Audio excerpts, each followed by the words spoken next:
Okay, this is problem 1 for the final for thermal. It says we need to change one of the temperatures has to be into an increment of 50. The pressure change has to be an increment of 100. I changed the state in state 1. I changed it from 100 kilopascals to 200. And for the temperature increment of 50, I changed this to the 1050. Now it says to show the cycle on both the PV diagram and the TS diagram, and to label the states and where the heat is added. So we go over to the PV diagram.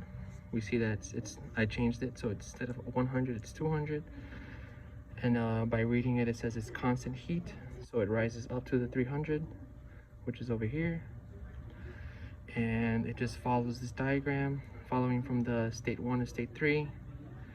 So 2 to 3, 3 to 4, and then 4 to 1. For the TS diagram, again, we label it starting at the saturation at 27, and it rises to 1050, which I chose, following from 1 to 2, 2 to 3, 3 to 4, 4 to 1, Q out, Q in, Q in. Oh, this should be the other way, I'm sorry. Then we have the labels of our S1, S2, and our S3 and our S4 are the same, following this graph.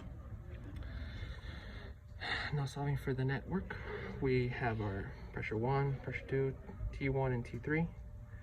Solving for our T2, we use the equation. This is from our table.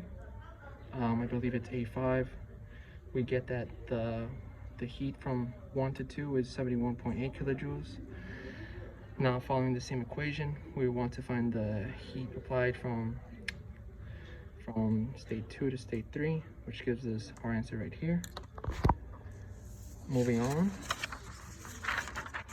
to find our V values. In our equation, we use PV equals MRT.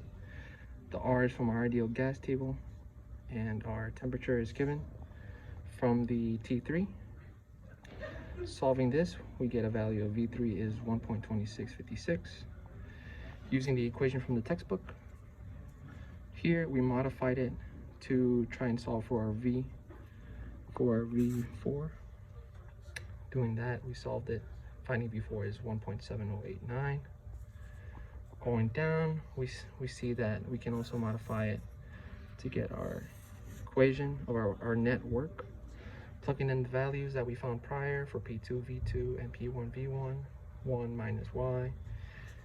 These should be modified. This is from the textbook, so we should modify this to, I believe it's P3, V4. Solving for that gives us the net of 113.37 kilojoules kilograms. That's our net. Now to solve our efficiency, it's quite simple. That equation is work net over the states, the addition of the states. So we had our 1.37 from prior, and adding these together, we get 1322.8. This comes out to 0.086 multiplied by 100. That gives us our 8.6 efficiency.